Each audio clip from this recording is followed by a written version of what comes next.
Yes, the ferry will be your new home.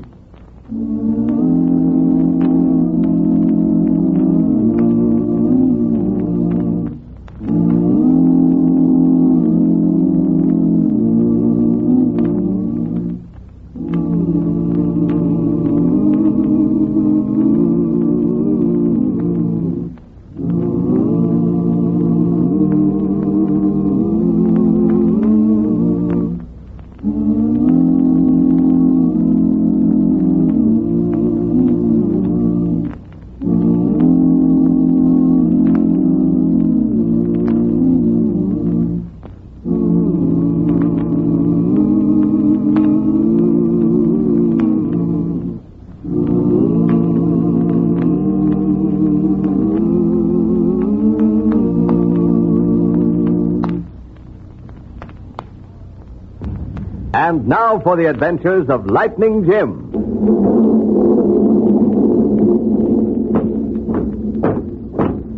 Come on, get along there. This is a prison, not a kindergarten.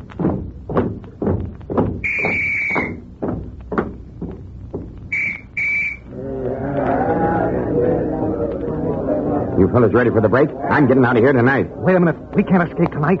Bart ain't got his bars cut through. No, I ain't, Davis. What's the rush? I'm telling you, we'll never get such a chance again. Listen to that thunder. It's going to storm before dark, and that'll cover up the getaway in case they miss us before we gotten clear. He's right, Bart. The rain and everything. All right. I think I can cut my bars through by tonight. Stow it. Listen, that wall guard's had his glimmers on us ever since we started talking. Come on, break it up. Smitty's right about that wall guard. Remember, by the east turret. Sure. We got it straight, Davis. Come on, let's mix it. Hey, Butch, how about that tobacco you was going to trade with me? Where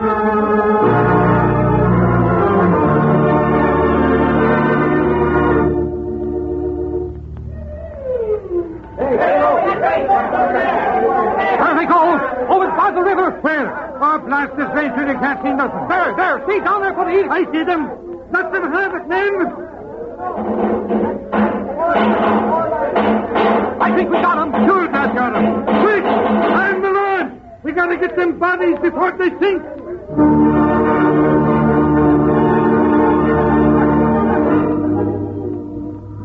Yes, they got their men. 2 of them, dead. But when the excitement died down and the cells were checked, it was discovered that Lester Davis had made a clean break. A general alarm was sounded, but days passed during which the authorities received no word of the escaped convict. Finally, Attorney General R.B. Fuson summoned United States Marshal Lightning Jim Whipple and his deputy, Whitey Larson. Well, boys, I've got a job for you two, and it's important. It's in connection with that prison break. Yo, Mr. Fuson. By Gallus, we heard they'd lost something up there, and we kind of figured you might be calling us in to help find it. God blast it, Lightning. We haven't had a sign of this fellow, Les Davis, so far. Not even a good lead to go on. You must get this man for us and get him quick. He's a murderer. Hold on, Mr. Fuson. That jailbreak was a week ago. That trail's cold. Suppose you give us the facts in the case so as we can get started. You're right. There's no time to waste. Now, here are the records right in front of me. Good. You can take them with you, and then if there are any points you want to check, you'll have these to go over.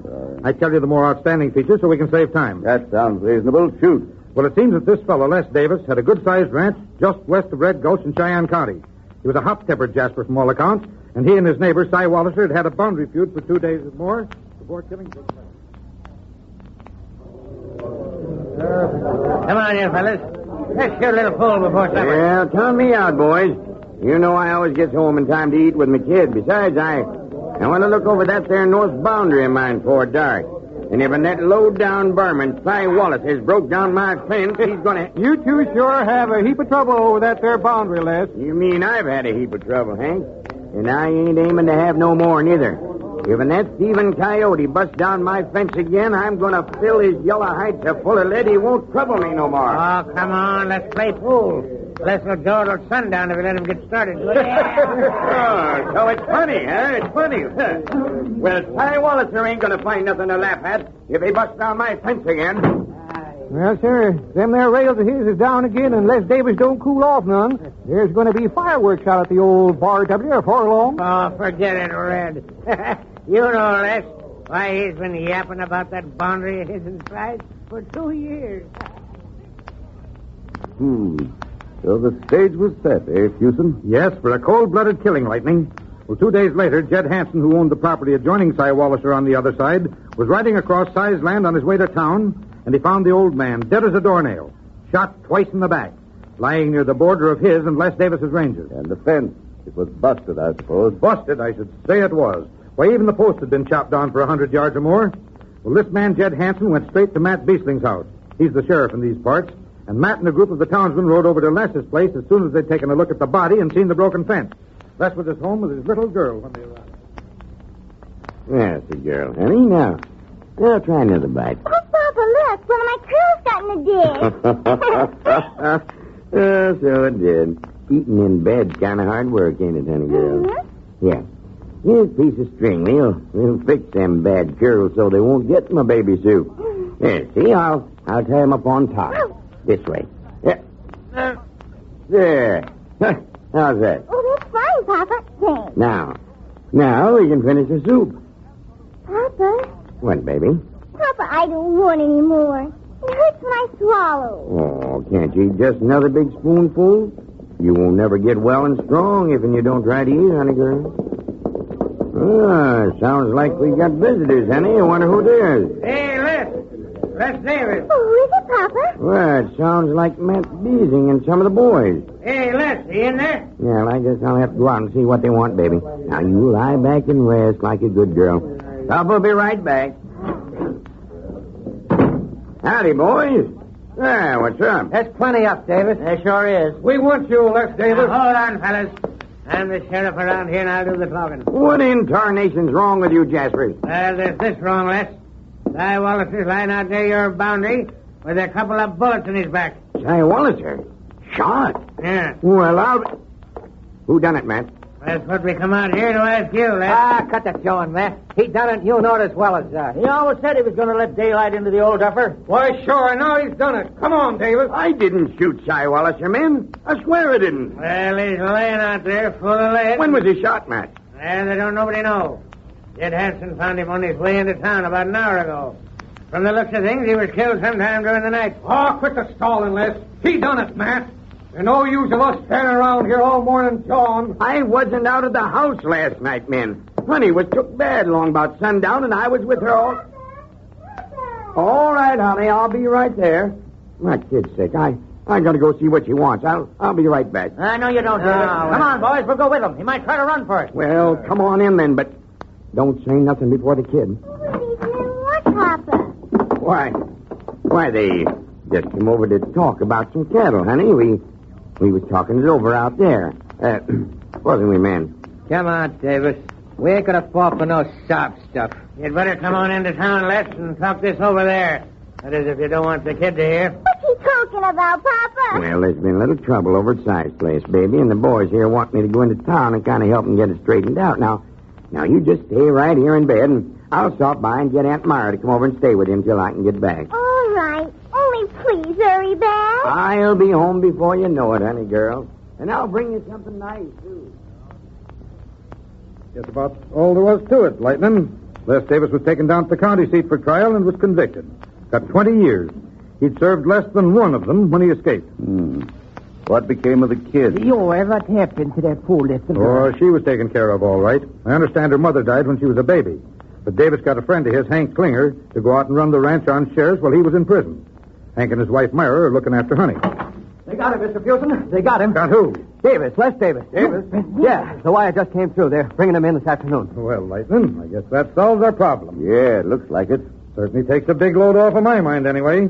And I surely appreciate the way you men got here so quickly. And I know you need some sleep after riding so hard. Boy, I'd certainly like to shake the hand of the Jaeger that caught this Davis fella. See, when I get the sleep, I won't wake up for a week, I bet you.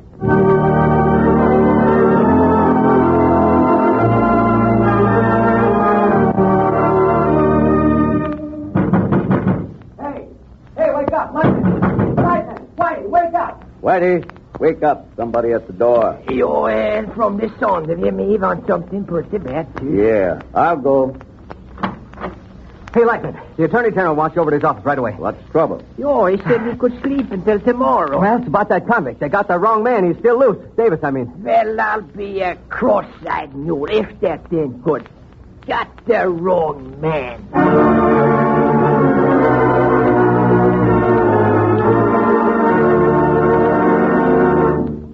Well, here we are again, Lightning. They caught the wrong man, dog blast it. And still no trace of the real Davis. That means we'll have to hump it, Mr. Fuson. We've lost some valuable time already. Did you give us all the facts in our talk this morning? Just about all we have, Lightning. You can get the details from the prison break. Be on our way then, Mr. Fuson. Come on, Whitey. But where did you go? We haven't been able to dig up a single clue as to which direction Davis took. Well, we'll be heading up toward Red Gulch, I reckon. Red Gulch? Why, he wouldn't dare go back there. Every man in town knows him. Well, I guess Lightning figures the murder always comes back to the scene of his crime. Something like that, Whitey. Goodbye, Mr. Fuson. You'll be hearing from us before long. And this time we'll see that you don't get the wrong man.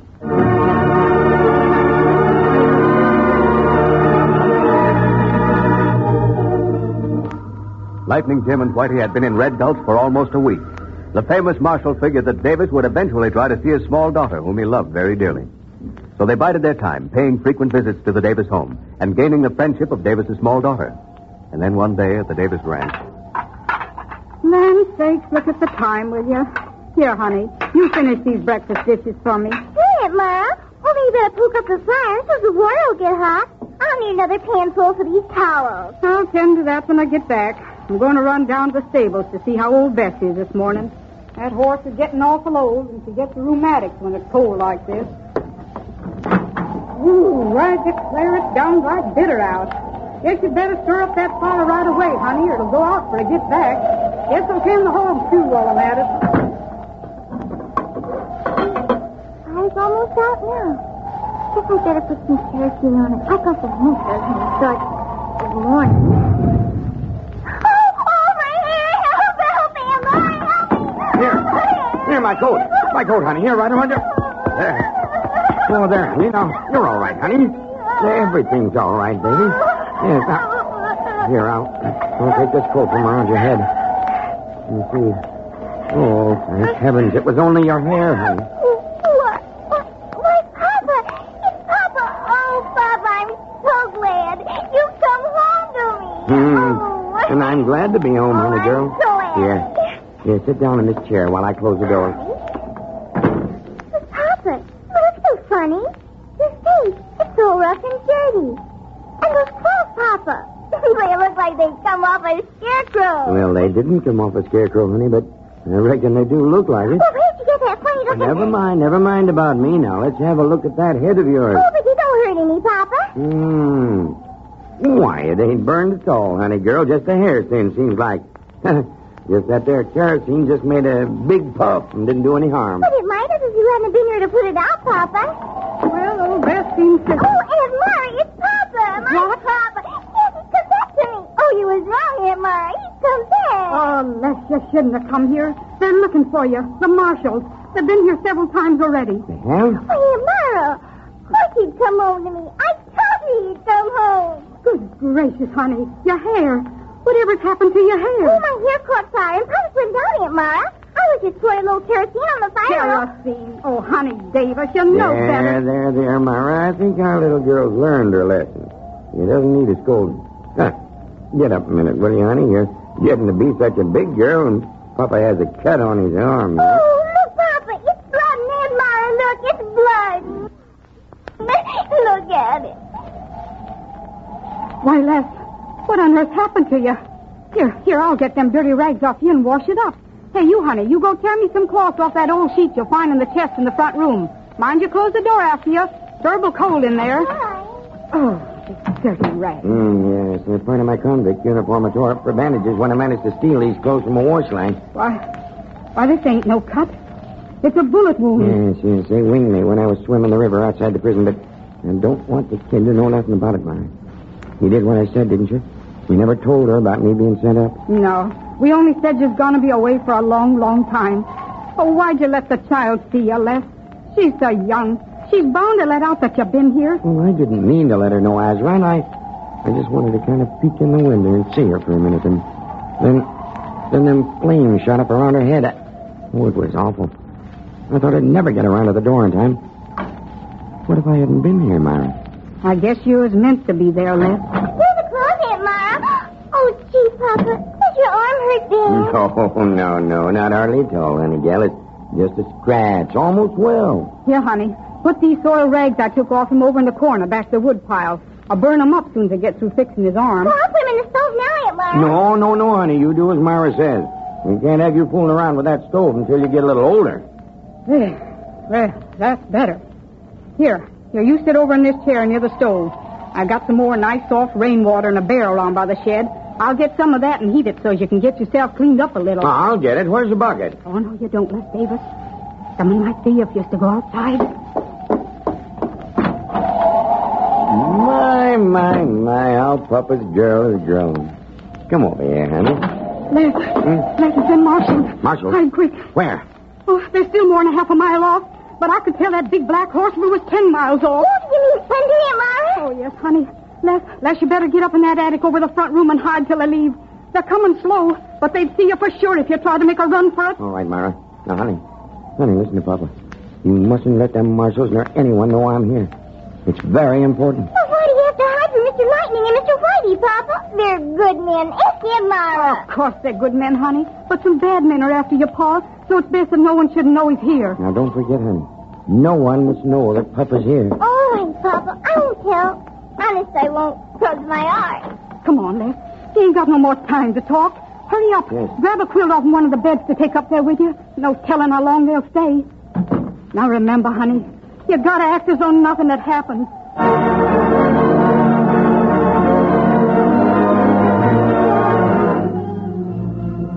Well, will Lightning Jim and Whitey discover their quarry in the attic of the old ranch house? Will Les Davis's small daughter be able to keep the important secret of her father's presence in the house? We shall find out in part 2 of The Adventures of Lightning Jim, which follows immediately.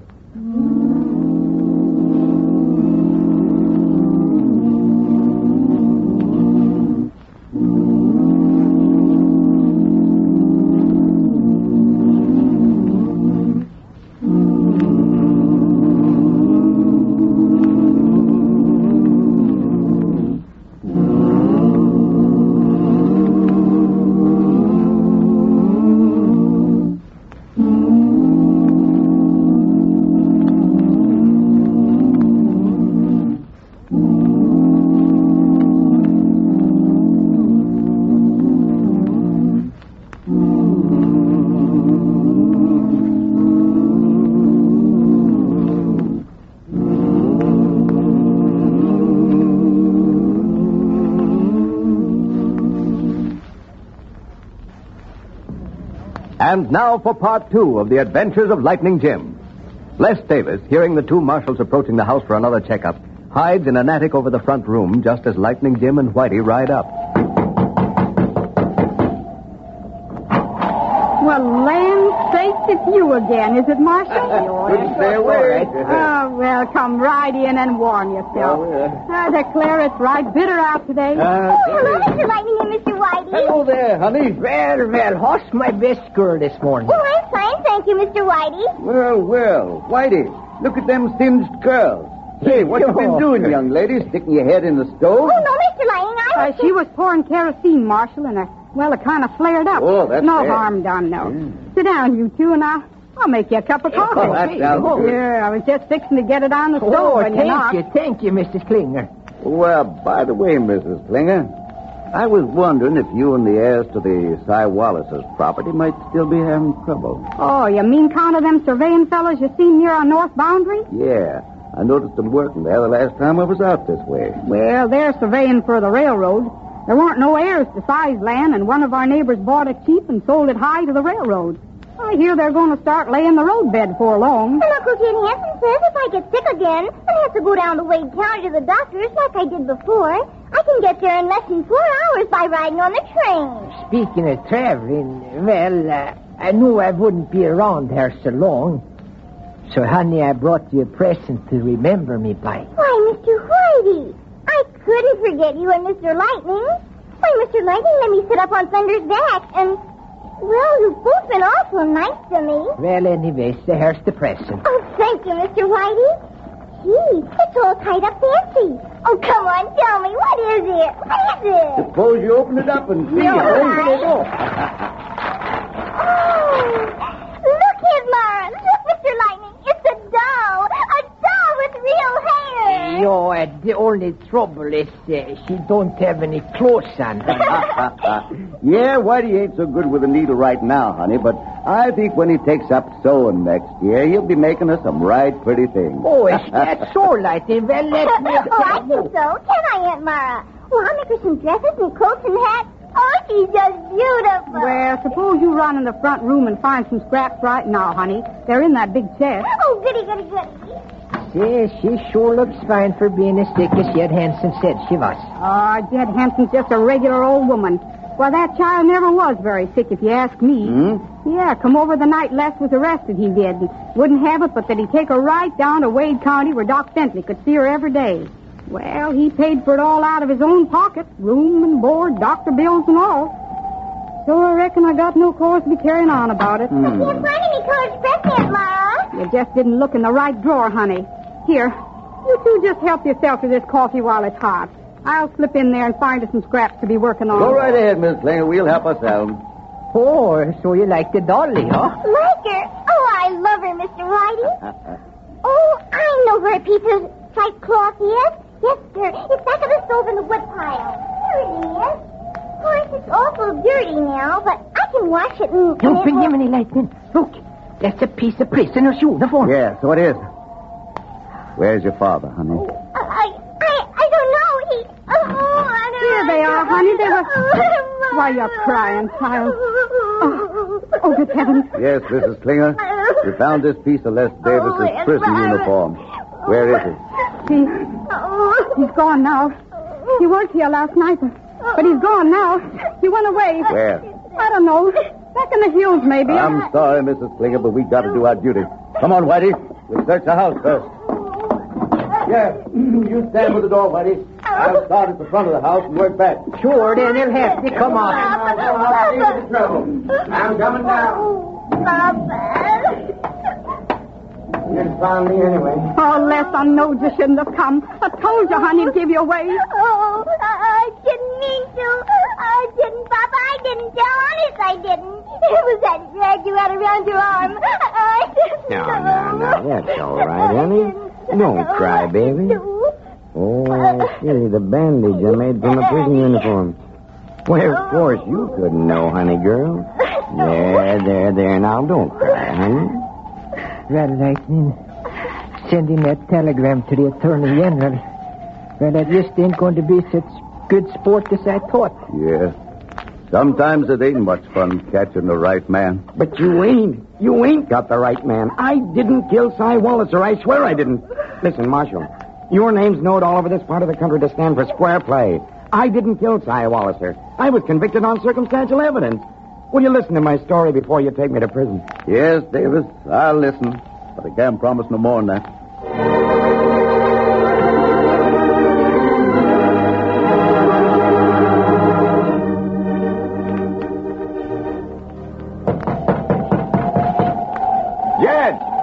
Jed Hansen. It's me, Jed. Les Davis. Les Davis? Yes. I was caught by the marshals and just escaped. Let me in, Jed. It's colder than the devil out here. Go on away, I tell you. The marshals find you here, they'll arrest you for harboring a criminal. They ain't going to come around here tonight, Jed. They went down to Wade County. What's that? Wade County, you say? Yes. What did they go down to Wade County for? Pick him up, Jed. Move back in that room. Why, well, sure. Sure, Les, but what you got that gun for? For you, Jed Hansen. But first, I got a little talking to do. Sit down. All right. I'll sit down, but... Jed Hansen, you killed Cy Walliser. I didn't. It's a lie. I didn't. You killed Cy Walliser because he wouldn't sell you his land. It's a lie. Shut up. You knew the railroad wanted that property and a bid high for it. So you killed Cy and framed me. I didn't, Les. I swear. Shut up, I said.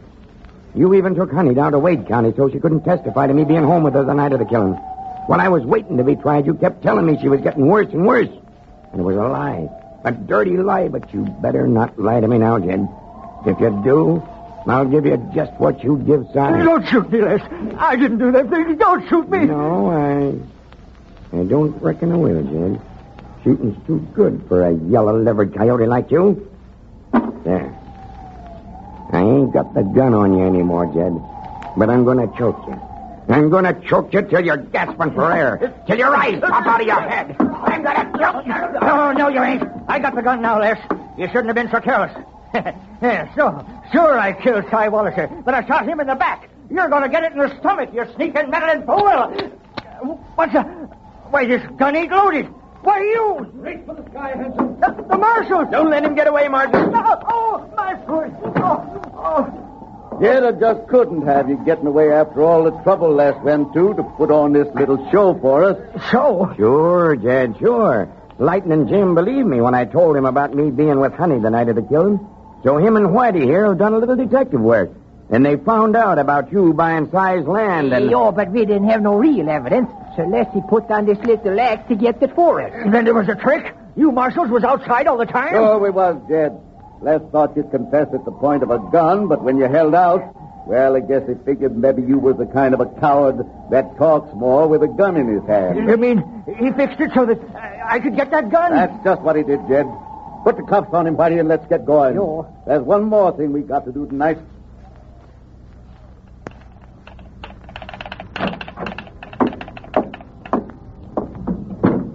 Take this wire, mister. Sure. Who's it going to? Mr. R.B. Fusen, Attorney General. And the message? Have caught the murderer of Cy Walliser. We'll get him sometime Monday. This time you can be sure you're getting the right man. Just sign it, Lightning. Oh, by golly, Lightning. When he sees who we bring in, he'll think we got the wrong man again.